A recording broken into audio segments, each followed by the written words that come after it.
Hi, I'm Celeste. They said family is supposed to lift you up, but mine used my name, my credit, even my future, all while smiling over holiday dinners. They celebrated without me, took what wasn't offered, and left me wondering, if love has a price, was it ever real to begin with? Have you ever been betrayed by someone you trusted most? What time are you listening to this, and where are you watching from? Drop a comment below. I'd love to know your story too. The email came just after lunch. Subject line in bold, polite font. Thank you for your generous support. I clicked, more out of curiosity than suspicion. Inside was a formal note from a scholarship committee expressing gratitude for helping sponsor a young student's education. The name? Samantha Rollins, my sister. I stared at the screen, blinking once, then again. No attachment, no documents, just assumption. The kind that didn't ask, didn't check, didn't care. Outside, Savannah's spring heat pressed against the windows. I hadn't seen Samantha in a week. The last time we spoke, she'd borrowed my Wi-Fi password. Apparently, she'd taken more than that.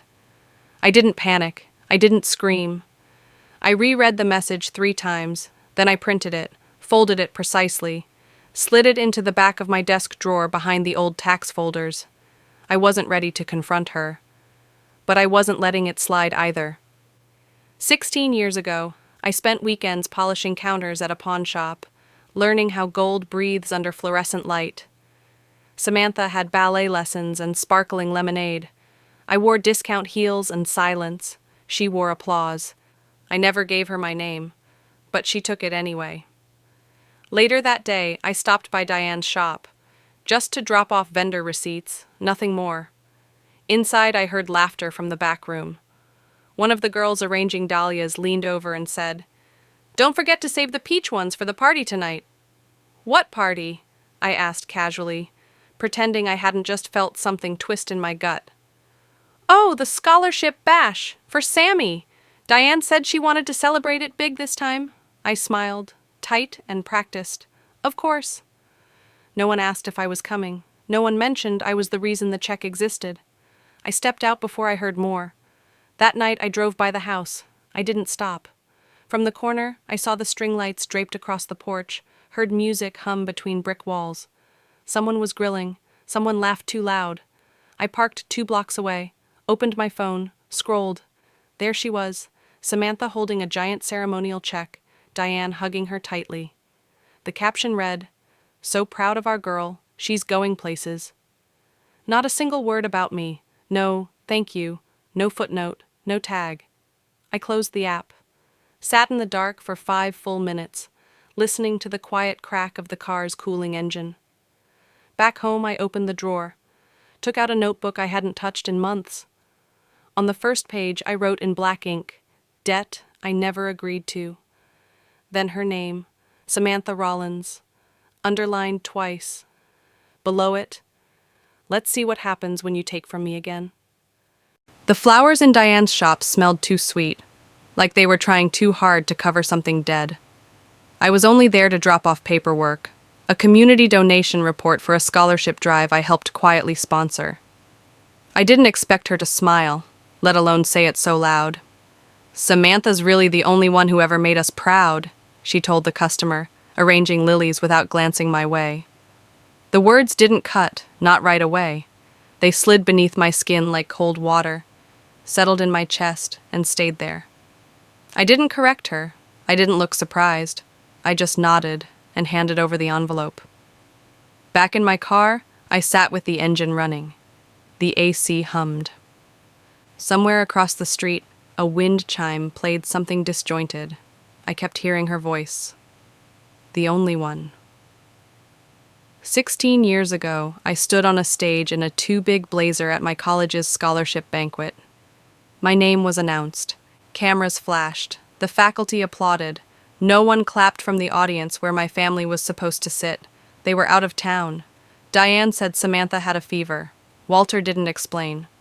I took a cab home that night and ate vending machine crackers for dinner. They called my name. I looked at empty seats. That night, just past midnight, my phone lit up. It was Walter. He never called late, and never without a reason.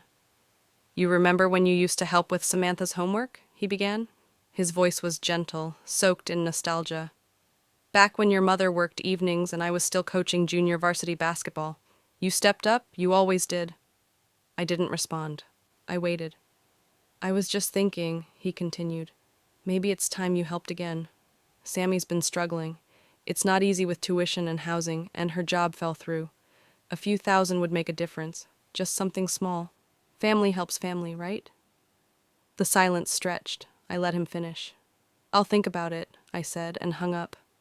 My hand was already reaching for the file box beneath my desk. Rent receipts, textbook invoices, a dental bill I'd paid off without ever telling Samantha. Pages of quiet generosity no one remembered, but expected again. A calendar alert pinged on my laptop. Property tax was due on Mabel's cottage. The one I bought under my name, the one the family pretended was still in our legacy.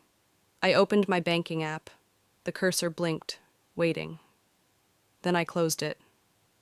I didn't owe them. I had already given more than they ever acknowledged. A new message appeared. "Thank you for always being the responsible one. Don't worry, I told them you'd take care of it. Samantha."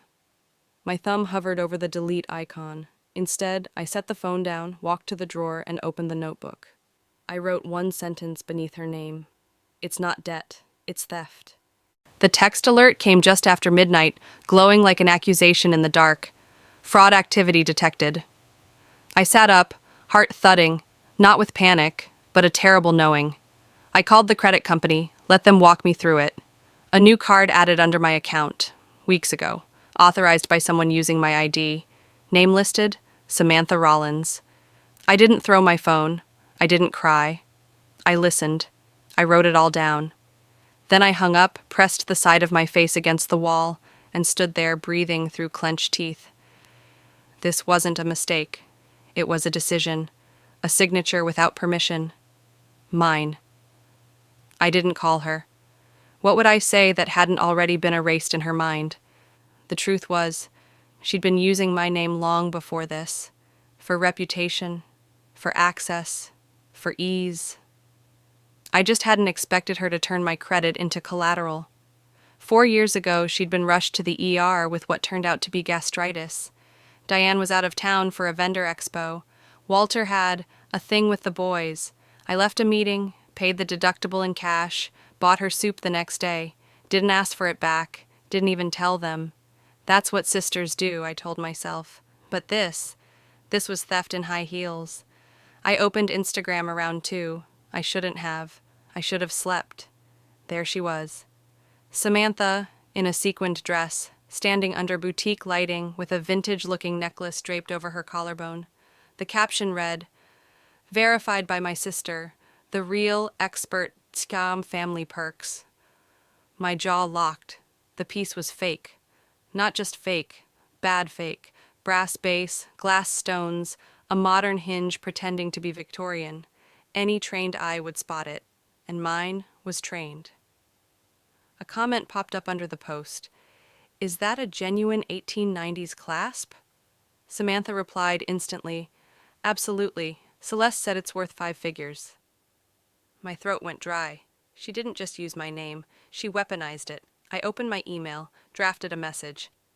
"Take the post down. Immediately." Paused, deleted it. Then I rewrote, "Next time you use my name, I invoice you." I didn't send that one either. I sat at my desk, hands resting on the wood like they were holding something fragile. What scared me most wasn't the damage, it was the pattern.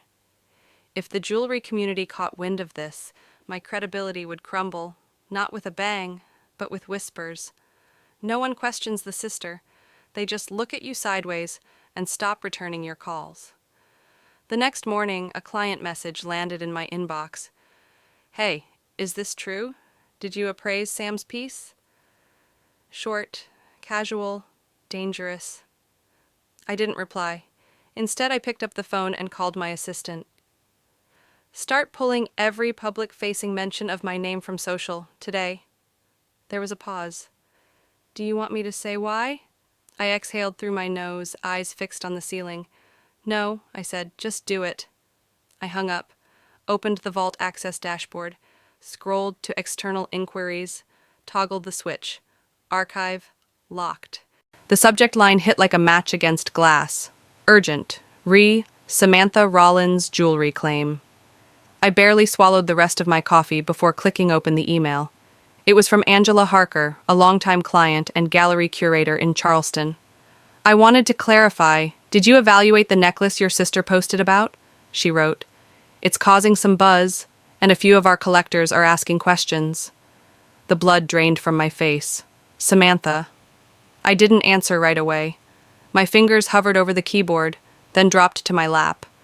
I stared at the screen until the white background blurred. There were two options. 1, deny publicly, call her out, tear the fabric. 2, stay silent, let it pass. Let it eat at my brand from the inside out. I picked up the phone instead. Angela, I said when she picked up. No, I didn't appraise it. And no, it's not authentic. I'll email a formal report this afternoon. She exhaled.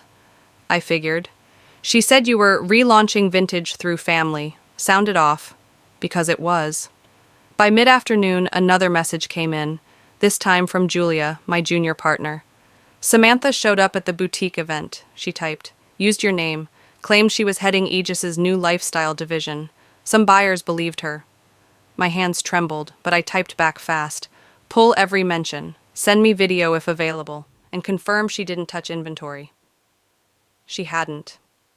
But she had spoken to 2 high-end clients and handed out her own cards. I dialed the boutique owner myself. She was polite but hesitant. She said you were expanding, launching jewelry-inspired homeware. It sounded credible. She's not authorized to speak for me, I said. If you ever hear my name without my signature again, call me directly. She apologized. I accepted.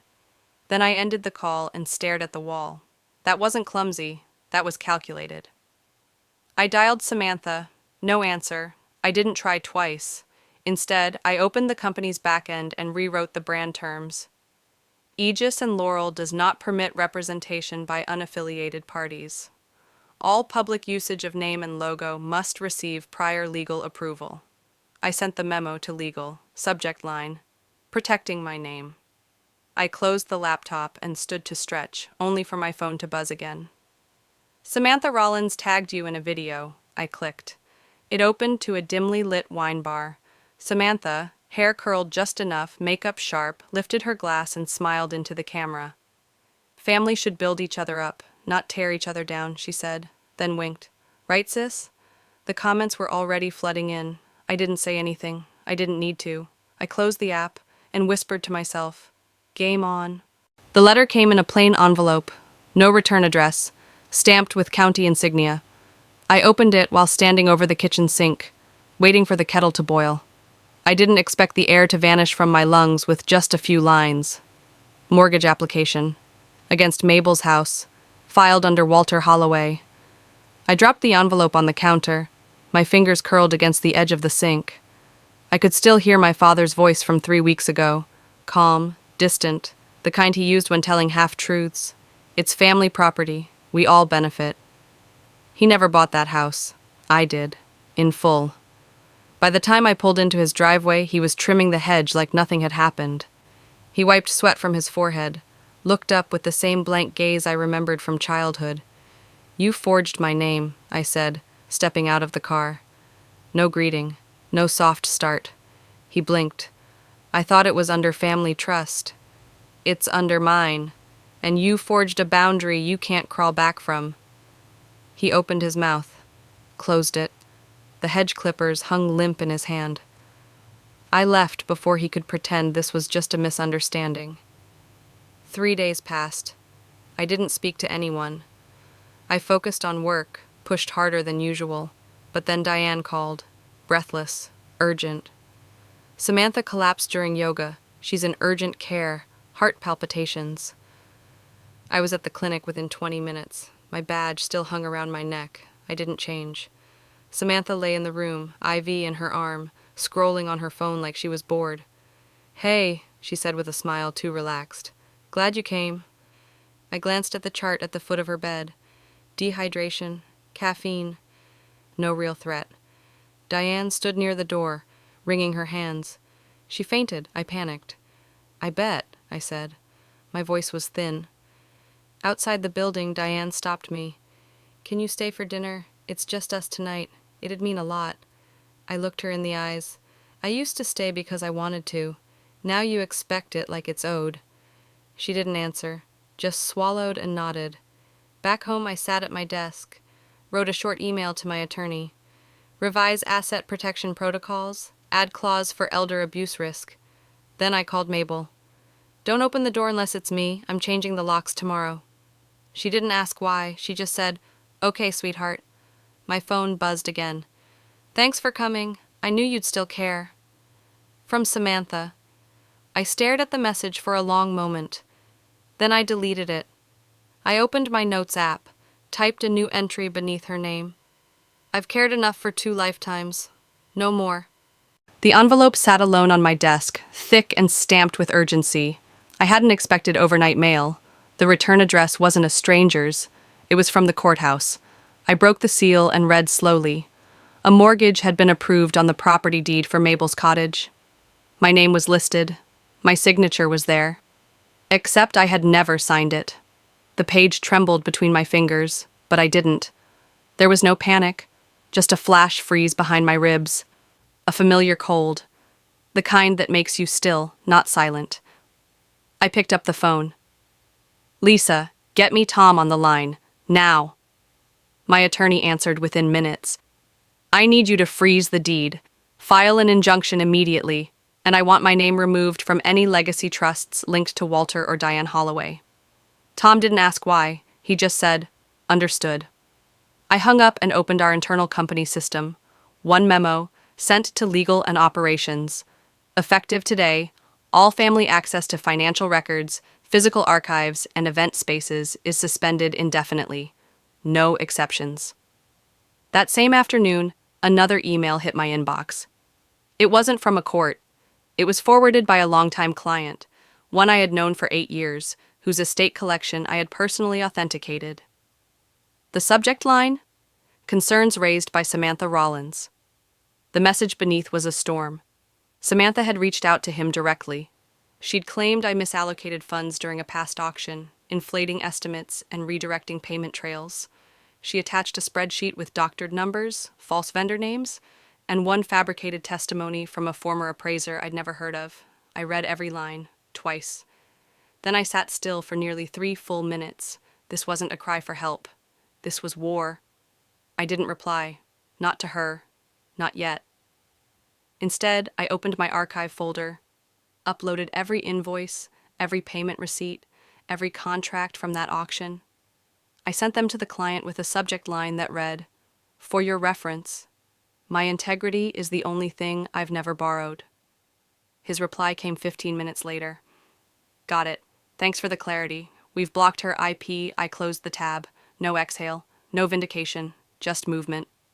I opened my company blacklist, typed in Samantha Rollins, and marked her status as restricted legal hold. I forwarded it to our legal, finance, and PR teams. No explanation, just facts. The more I stayed quiet, the louder they got. That was done now. I walked into the vault room and closed the door behind me. The hum of security systems filled the air, low and constant like a promise. There, tucked in a drawer labeled unopened, was a small envelope from Mabel. I had found it 3 years ago but never touched it. I broke the seal. Inside was a photograph. Me, at age 10, holding my first checkbook, grinning with 2 missing teeth. Behind it, a note. "Remember who taught you not to sign anything blindly. Trust your hands." I smiled. For the first time that week. The first whisper caught me by the frozen peas. "She's not even really their daughter. That's what Diane said." I gripped the shopping cart tighter, feeling the metal edge bite into my palms.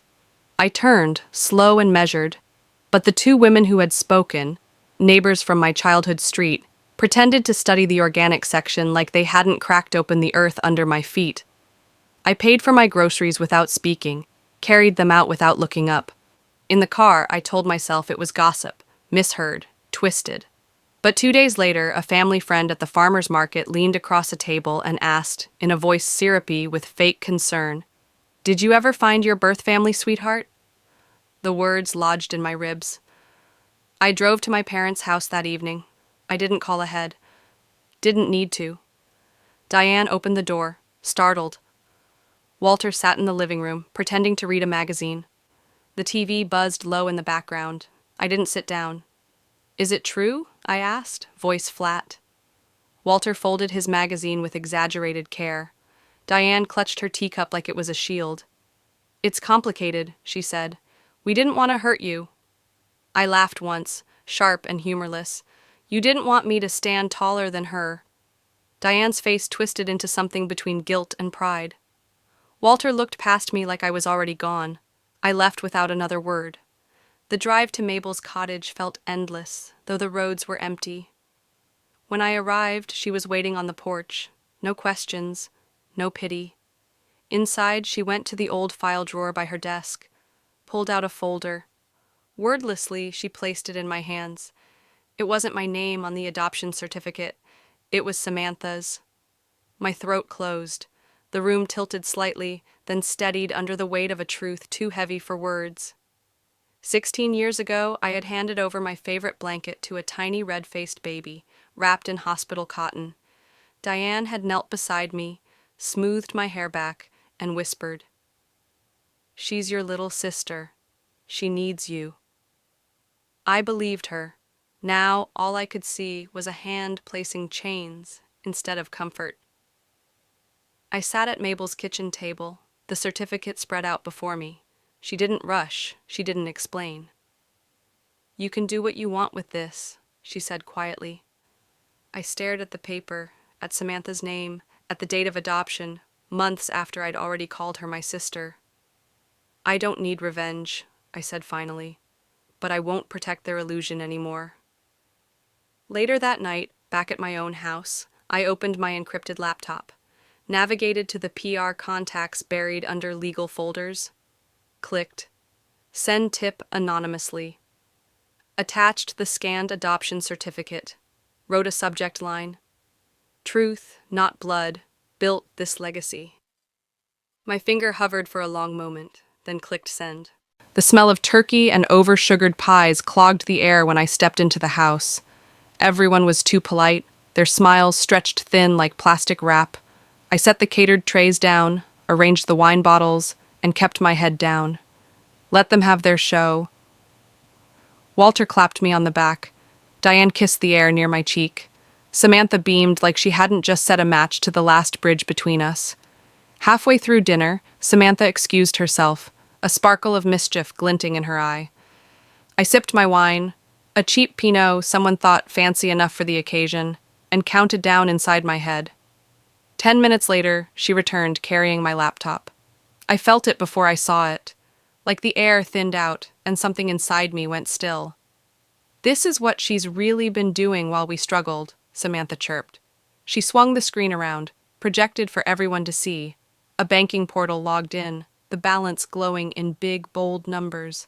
$17,243,890.14. The room went dead. Someone gasped. A fork slipped and clattered against a plate. "She could have helped us all," whispered someone else, too low for me to catch who. I stood, smoothed my napkin on the table, left the room without saying a word. Nobody called after me. The next morning, a courier banged on my door. Certified envelope, heavy paper, formal letterhead. Inside, a demand for equitable distribution of familial assets, citing moral obligations and implied promises of shared prosperity. Threats of defamation if I didn't comply. Signed at the bottom, Walter Holloway. The paper didn't burn when I folded it and placed it in the fireplace, but I half wished it had. I didn't cry, I didn't rage, I moved. Banking app, opened. Automatic family transfers, canceled. Shared accounts, closed. Trust agreements, dissolved by noon. I texted my accountant. Dissolve all shared financial ties immediately. Full audit. Effective today. Then, In the family group chat, before I left it for good, I wrote, "Your lawyer can contact mine from now on. I'm done. No goodbyes, no explanation." At Mabel's cottage, she met me with 2 mugs of tea in silence. We sat at the old kitchen table, the one worn soft at the edges from decades of use. She didn't ask, I didn't offer. After a while, Mabel said, "You can't unsee who they are now." I nodded. "I don't want to, I needed to." Later, when she drifted off in the armchair, I opened my laptop again, opened a blank document. At the top, I typed, "To whom it may concern, you will not inherit silence." And for the first time in years, the words kept coming. The morning light streamed through the curtains at Mabel's cottage, golden and still. I woke to birdsong, not buzzing phones or flashing screens. It was strange how loud peace could be when you'd gotten used to chaos. I made coffee slowly, letting the water boil while the old radio murmured somewhere in the background.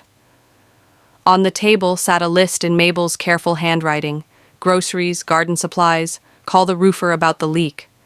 Life was still happening, just quieter now. No calls came, no texts either. The family group chat remained as silent as a grave. I opened it once, saw the last message I had sent, "Your lawyer can contact mine," then deleted the entire thread. Not to erase it, but to make room for something better in my mind. I no longer needed apologies. They weren't coming anyway. And somehow, realizing that felt like unclenching a fist I didn't know I'd been holding for years. Later, at my desk, I pulled out a sheet of thick stationery and a pen I hadn't used in months. I wrote a letter, not to send, just to finally hear myself think without interruption. "I loved you in ways you never noticed. You took, I gave, and when I stopped giving, you called it cruelty, but I finally chose me." I folded the letter and placed it inside an envelope. On the front, I wrote nothing, just slid it into the bottom drawer marked "Closed." My office felt bigger when I walked back in Monday morning, brighter somehow. My assistant greeted me with a grin.